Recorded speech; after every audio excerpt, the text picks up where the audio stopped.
Good afternoon and welcome to AIADA's AutoTalk. AutoTalks are held the third Tuesday of each month with one session at 9 a.m. Eastern, and then we follow that up with another one at 4 p.m. Again, that's Eastern Standard Time. I am Dan Barson, your host for today's program. Before I introduce today's guest, let me make a few administrative announcements. First, everyone that registers for today's program will receive a copy of the session, and that'll come over to you via email sometime after the first of the year. Please stay on the line after today's program for several special important announcements. And if you have any questions, please feel free to enter those in the bottom right portion under the Q&A section of your interface there, your screen.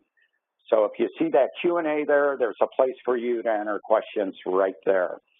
And then finally, we'd like to start the program with this one point. As we all know on the call, we have a new president and a Congress that will be taking office in a few weeks.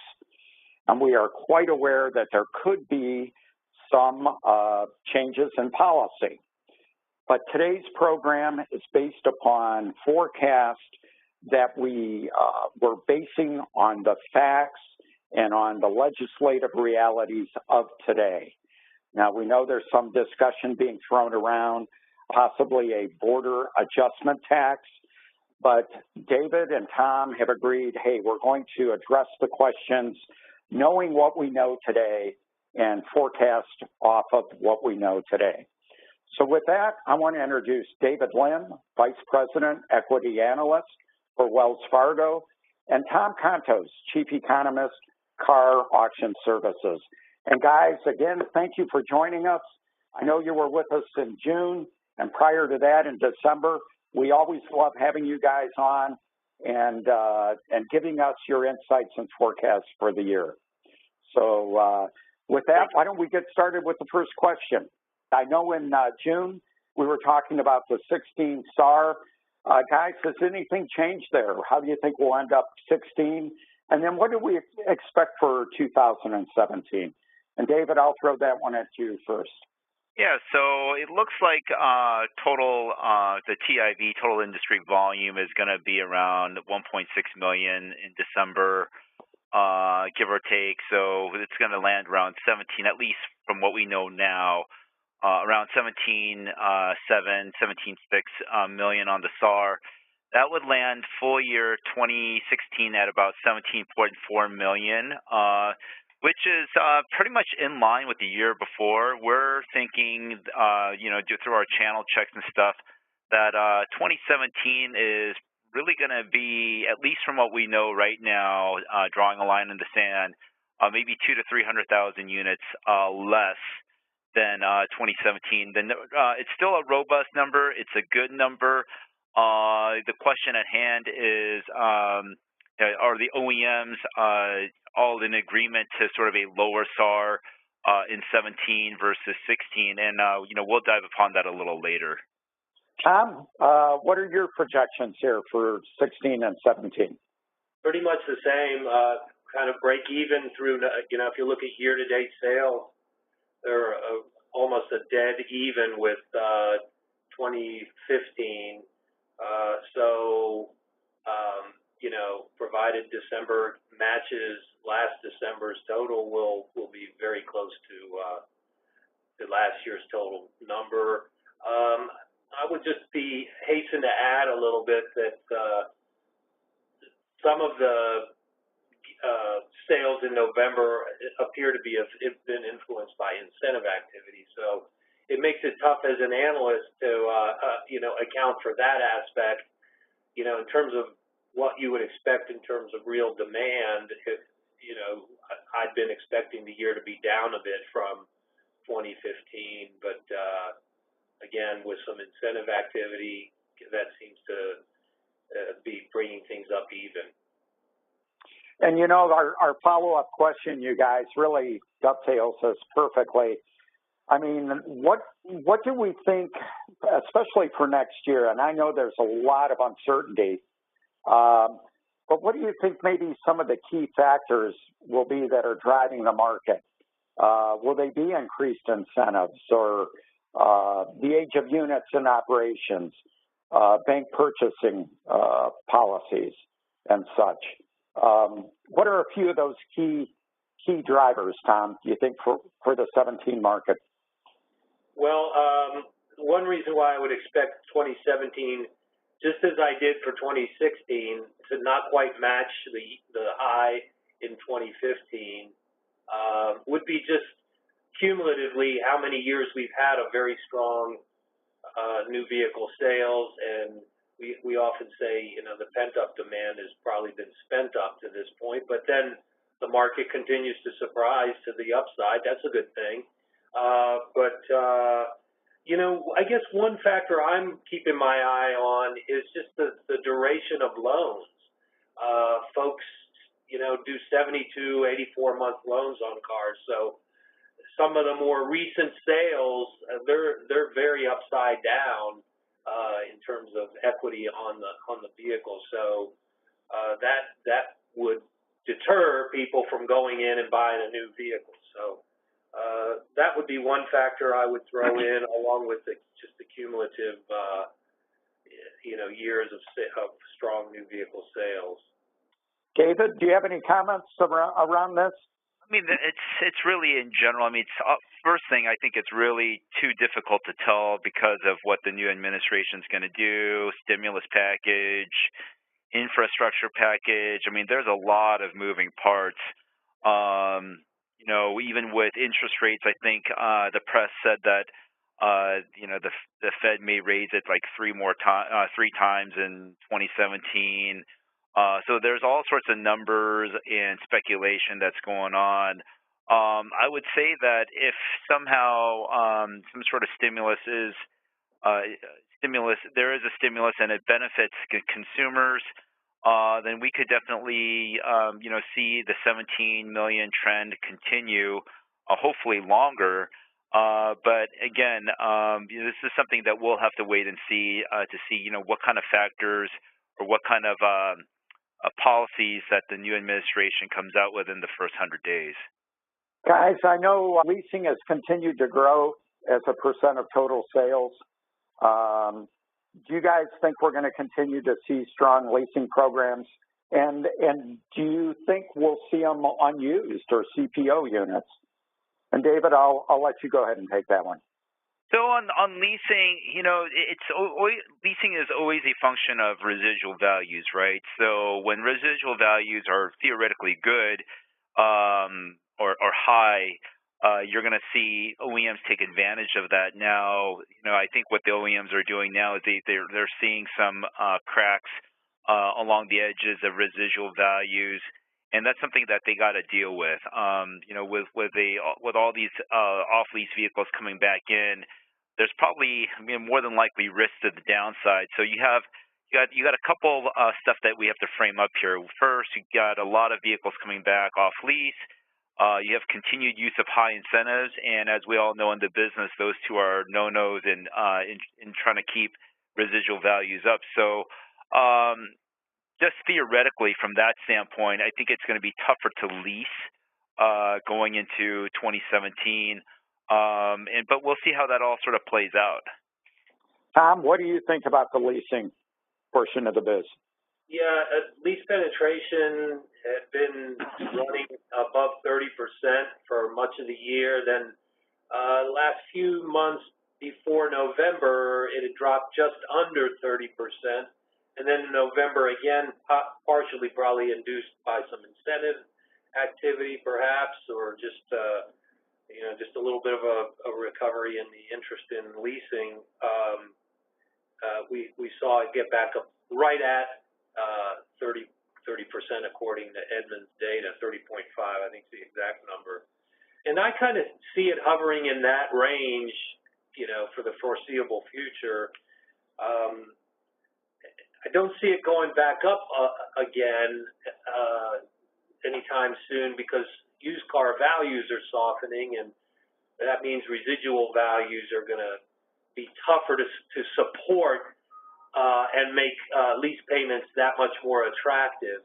So unless there's a lot of lease subvention, which wouldn't be a very healthy thing, I think lease penetration will hover in that 30% range.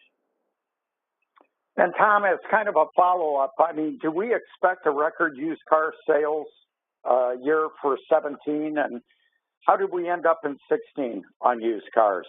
Yeah, used car sales through November for franchise dealers, and this is NADA data. For franchise dealers, they're up 3.6%. For independent dealers, used car sales are up 6%. So the retail sales of used cars, if you combine those, they're in the 4.2% range, which is pretty much exactly the rate of growth in supply this year at auction. So, it looks as if the cars that are coming back off lease or as repos or as trade-ins or as, off rental or off fleet units, they're all finding a new home, in the retail side of the business. So that's a good thing. The supply is being absorbed, in other words. I think those numbers would be that those kinds of increases that I just described compared to 2015 would make 2016 a record year for retail used vehicle sales.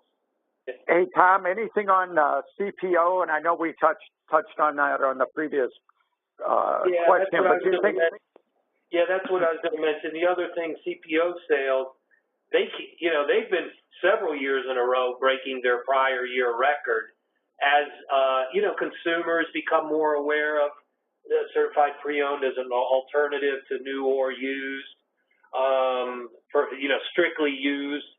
And also as dealers have embraced the marketing and sales effort it takes to turn consumers on to that option. So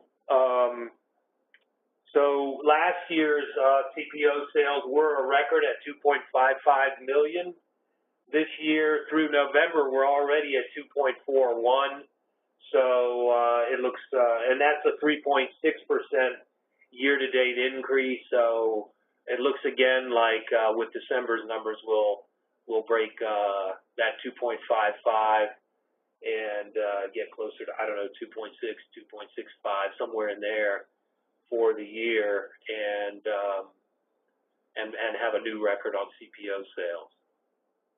David, what's your position on used? No, I think obviously used vehicles should do well. I guess the opinion that we're having is a lot of the public auto dealers have been more vocal about the opportunity in used. You see AutoNation with AutoNation USA, and I think Sonic is doing things as well, and as well as Penske Automotive. So there's definitely opportunity where these franchise dealers are going to get first dibs, and in our view, I think having first dibs is actually a benefit for these guys that have also standalone stores where they could feed those stores with the inventory. Not to say that a guy like other public retailers that don't have separate used vehicle rooftops, I don't think they're going to suffer at all. Actually, I think what they just need to do is just find more lots to park used vehicles if they're going to really push them hard. I mean, but that's all tactical, right? So in general terms, the broad stroke here is the sentiment seems more positive about used vehicle opportunity, CPO sales, and what have you. The impression that I have is that next year could be a pretty good year for used vehicles. Guys, and I know we talked about this a little this morning. Is there ever a time where we would think that CPO sales might cannibalize new car sales? Yeah, I've given a lot of thought to that over the years, especially, the many years ago when certified pre-owned really started becoming a mainstream product.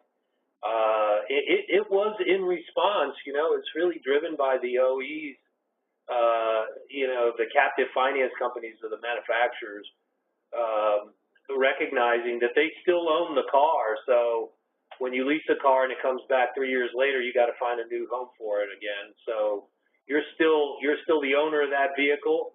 So whatever you can do to enhance that vehicle's chances of generating a new retail gross for your dealer body enhances your ability to originate leases on the front end. So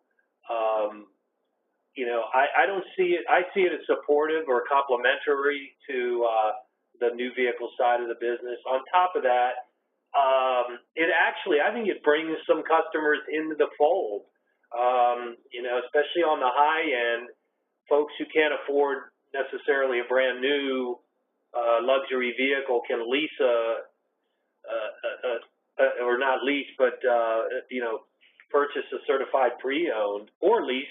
They're increasingly making leasing an option available to certified pre-owned too.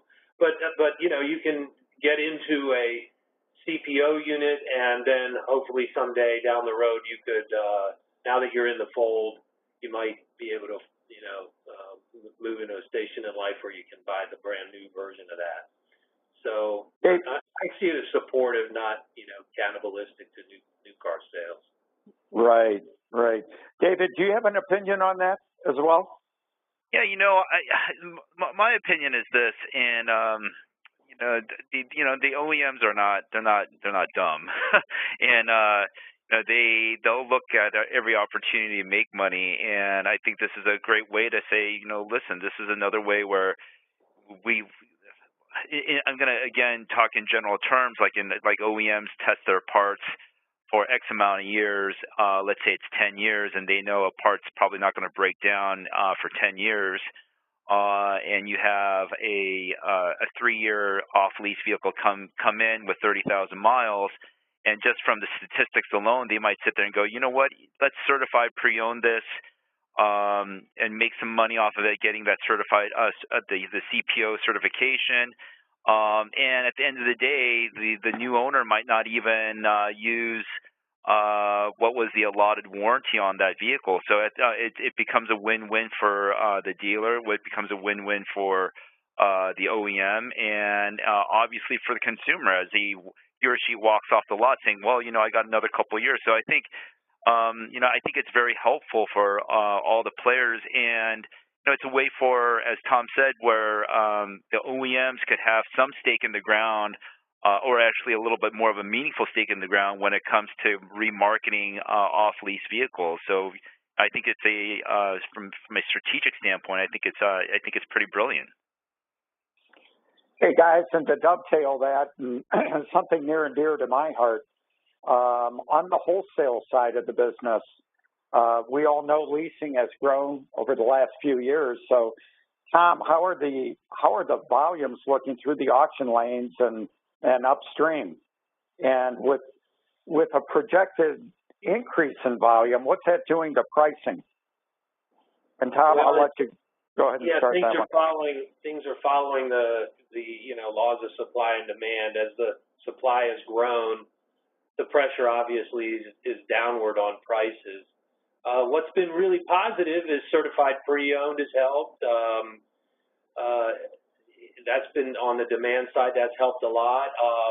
The fact that we remarket cars these days in multiple channels instead of all the cars making their way downstream, if you will, to the physical auction, we're able to, offload some of that volume upstream in the online world, and that's always happened to some degree in with using other technologies, the phone and fax back in the day, but clearly the emphasis on upstream sales in recent years with the technology that's available has, as I indicated, diffused some of the impact of supply that we'd normally see, putting a lot of downward pressure on price.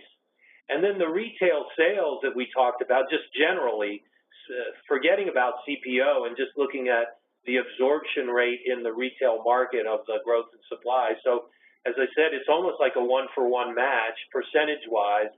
The percentage growth in auction volumes this year, according to AuctionNet data, The analysis I've done shows about a 4.8% year-to-date increase in auction volume, and retail sales are up about the same amount. So I think the volume is growing. The downward pressure on price exists, but the ability on the retail side to minimize that, and then on the wholesale side to minimize the impact by moving cars around through multiple channels has helped a lot. And so now as we go forward, it's going to be a little bit of a tougher go. Again, cumulatively, there's more volume, and as that volume starts to hit the ground, it'll get just a little bit tougher to keep prices strong. And to the extent prices have been strong, it's been concentrated a little bit more on the truck side than it has on the car side. The cars have definitely taken a bigger hit. Right. David, do you have any comment on this? I know you had brought up that maybe this increased volume provides opportunity for some of the bigger public groups. Could you talk a little bit about that? Yeah, absolutely. So, when you talk about these public groups, they're not on the hook. Big public or private groups, they're not getting pressure from, let's say, the OEM field guy saying, can you take 10 extra cars? So it's really up to the used car manager, right? They see an opportunity where car prices are dropping. If they get a good value, they could load up on whichever vehicle is out there and sell it, but they don't have to take as many. They take as many as they need or they want, and they could control the turnover aspect of it. So, it's an opportunity for a lot of these guys, whether public or not, or private, to really generate a level of profit. So, we feel that given what we understand about used vehicle sales, given what some of these publics are trying to do, it is definitely an opportunity where the pricing of this could be, from a cost standpoint, could improve for the dealership level. Having said that, I guess one of the overhangs would be, as the price differential becomes wider and wider between new and used, consumers that were walked up from a used vehicle to new vehicles, some of that won't be as prevalent probably in the out years. Guys, I know we talked about this in every one of our sessions where we get together, and that's the fuel prices, and right now just how low they are, and what do we expect moving forward, and will that continue to have a big impact on the product mix of vehicles? And David, I'll go ahead and toss that one to you first. Well, in theory, when fuel prices are cheap, we have seen a movement to trucks, right? But, I think having said that, I think there's really a sea change with consumers. I think consumers in general really want the utility of crossover utility vehicles, whether small, medium, or large. And as long as the OEMs can provide a semblance of fuel efficiency relative to a car, even if fuel prices starts increasing, maybe the shift back to cars won't be as prevalent. So that's sort of in theory what I'm thinking right now. At the end of the day, the utility that's provided by the CUV is sort of overshadowing the car. So we'll see how all of that sort of plays out. In fuel prices, I guess the dollar per, whether it be $4.50 or $5, eventually, obviously, there is a sensitivity to that. It's not, the demand is not inelastic. So that's something that dealers have to be cognizant about. Right. Tom, do you have any opinions on this? No, I agree with David's take on the sea change, the shift among consumers towards more utility. They like sitting higher. They like having four-wheel drive. They like having the flexibility to pull a horse trailer or whatever they want to do. And as you indicated too, David, they come in small, medium, or large. So, if you want to be a little more fuel efficient, you just go for the smaller version. So I think the trade-off isn't quite what it used to be in terms of car versus truck, in terms of fuel efficiency. So that helps, and then just the general preferences towards more utility in a vehicle. Right. I think those changes are here to stay. Whether fuel prices are going to stay low is another question.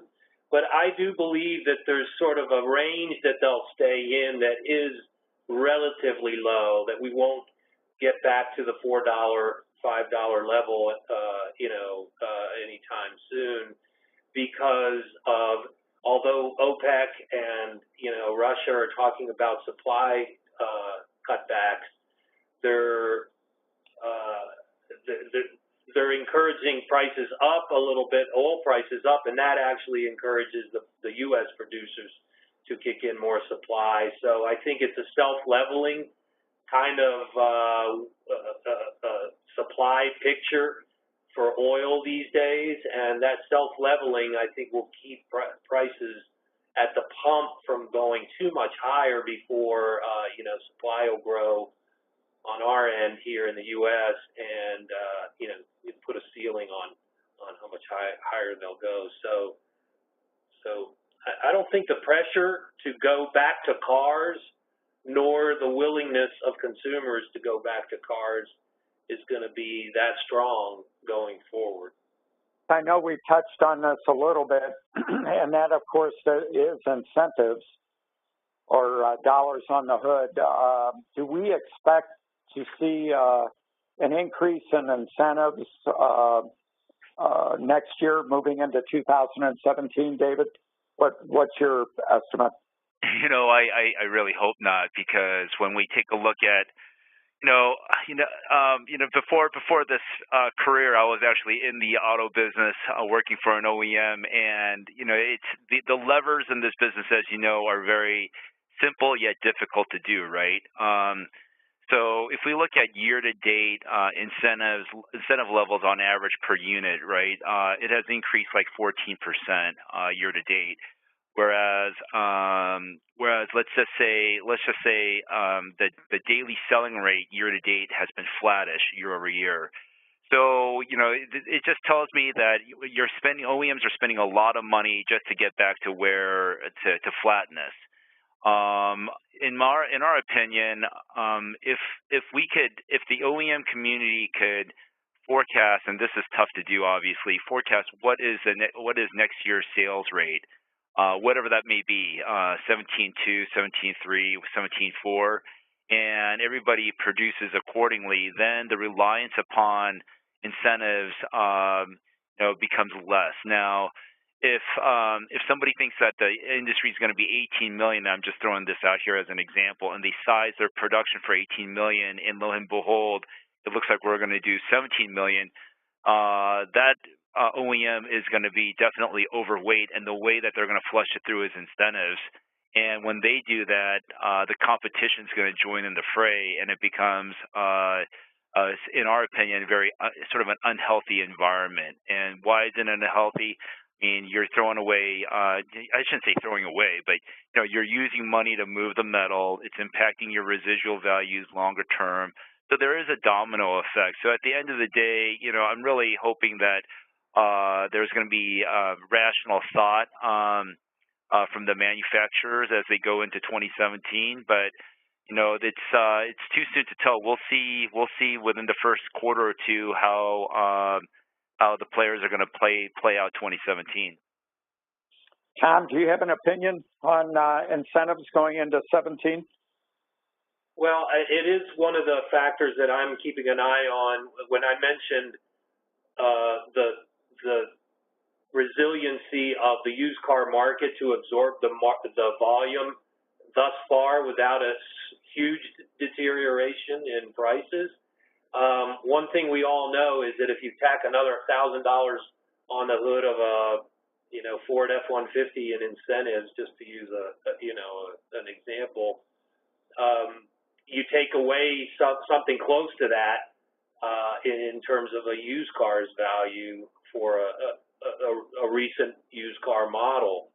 So So incentives are one of the factors that can really become disruptive to used car values going forward, and so I kind of side with David's hope that that the industry being more right-sized in terms of manufacturing capacity compared to retail demand, as long as they control supply and production to more closely match that retail demand, there won't be quite the incentive to incentivize, So we would hope that's the case, but I'm a little concerned about that being one of the factors that will make it tougher for used car values to stay as strong as they have going forward, because I think the temptation is going to be there as new car sales. Some people use the phrase plateauing. To the extent they're plateauing, but every individual manufacturer wants to see growth in their share, the temptation is, as David described in his scenario, for one guy to kind of cause the rest of the bunch to do the same thing. So right. Keep an eye on that. In November, by the way, Edmunds data showed the average incentive at $3,000. Above $3,000, and that's the first time that's happened since back in the recession in April of 2009. So, to the extent that might be foreshadowing of things to come, I'm a little nervous, but we'll see. Okay, something to watch. Hey guys, we all know interest rates have been at historic lows. There's a lot of chatter out there. I know we just went through one bump here recently. What do we expect for next year, and what will the effect be on the market? David, I'll let you go ahead and take the lead on that one. Yeah, well, the chatter, everybody's hearing the same chatter. Whether it be CNBC or Wall Street Journal, I think if I remember correctly, people are anticipating maybe 2 or 3 rate hikes. Correct me if I'm wrong, next year in 2017. In theory, you're raising rates because things are getting better economically. So I would assume that based on that assumption, maybe things should be okay. Now, what we've heard through dealers and what they're concerned about is a rapid rate hike might cause some consternation with consumers, but we'll see how that sort of plays out when it happens. But in theory, a 25 basis point rate hike, maybe a couple times a little bit spread out, may or may, in my opinion, if it's far in between one another, it might not have all that much of an impact. So, we'll definitely see. There is some level of worry from the dealer body in how this is going to all play out. But, if real wages, for example, doesn't go up, rates do go up, the cost of the vehicle goes up, then, even though an incremental unit could be sold, but the mix might not be as favorable. So, a consumer that originally planned to buy, think of a vehicle, let's say a mid-sized Toyota vehicle, they might go to a Corolla instead or a RAV4 instead. So, I know that we're sort of throwing these things out there, but it's sort of hard to gauge and how it's going to impact the overall end consumer. It really depends on the cadence and the size of the rate of the increases as well. Tom, do you have anything to add there? Well, I guess I would add that the car business is pretty good at figuring out ways to stay competitive with rates that the consumer actually sees.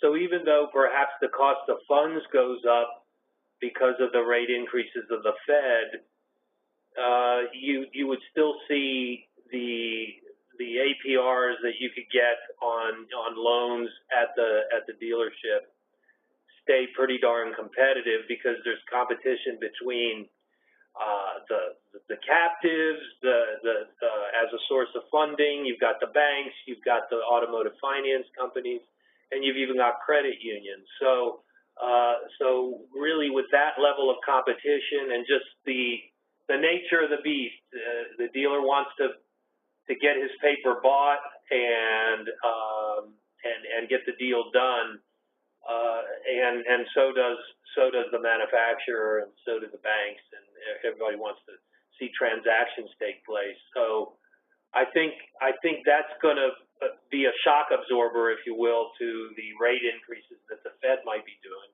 And if they're gradual, and I think there is a good chance there'll be 3 next year at quarter point apiece, that would make tacking on the one here in December. So in a year's time, we've got another increase by 1%. So I think that's a manageable sort of scenario. I think that won't be too disruptive to new and used vehicle sales. And then, guys, I'm looking at the clock here. I'm going to wrap it up with this last question. Been a lot of consolidation over the last few years. Do we expect that rate of consolidation to continue? David, what are you guys seeing on your side? I mean, that's a great question. I think at the end of the day, it's going to be the cost of capital, right? So, the public guys have a cost of capital and hurdle rates that they got to meet.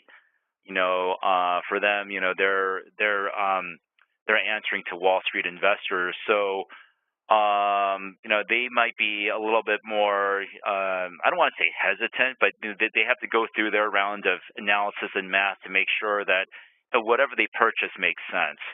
So, what we've heard through the publics in general, and it's all public information, is for them the multiple, the pre-tax multiple or the blue sky seems to be still elevated.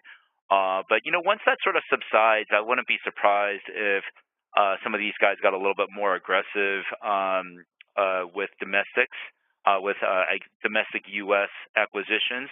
But if you look at a number of the public dealer groups, they're looking outside of the U.S., mainly in Europe. They got some JVs in Europe and Asia, et cetera, and even in South America. So the CFOs of these companies are, definitely doing the math, and from their standpoint, what's the best use of capital in order to build shareholder value? Now, a private dealership that don't have to answer to investment firms, they might make a different kind of choice. And that's certainly if it makes sense to them, then they're going to go ahead and definitely execute on that. But in general terms, from a public standpoint, the feeling that we get is that acquisition multiples here in the U.S. still remain elevated. Tom, are you hearing anything? I know you know a lot of big dealer groups around the country. Are you hearing anything pertaining to this?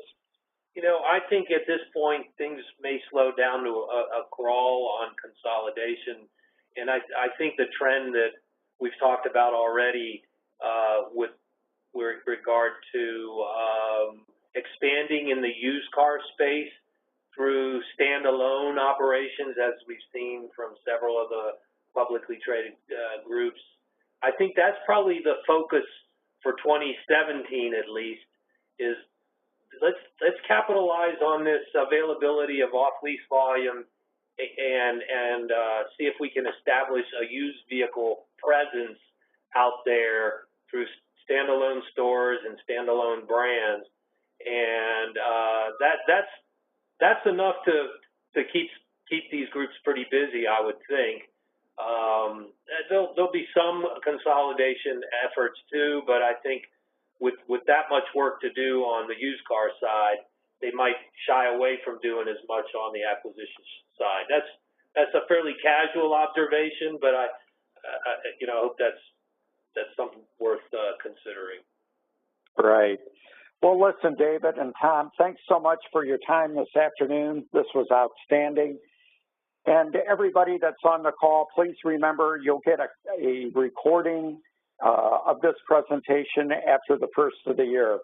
Please plan on joining AIADA at the NADA convention in New Orleans.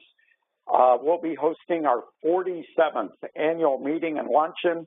Our keynote speaker will be Honda's John Mandel. And you'll also hear from our 2017 chairman, Paul Ritchie. Our next Auto Talk will be held on January the 17th. Again, that's the third Tuesday of the month. Please plan on joining us and watch for some special announcements pertaining to those program details. Again, everybody on the call, have a great holiday. Thanks for joining us, and we look forward to seeing you next year. Thank you, everybody. Have a great afternoon. Bye-bye.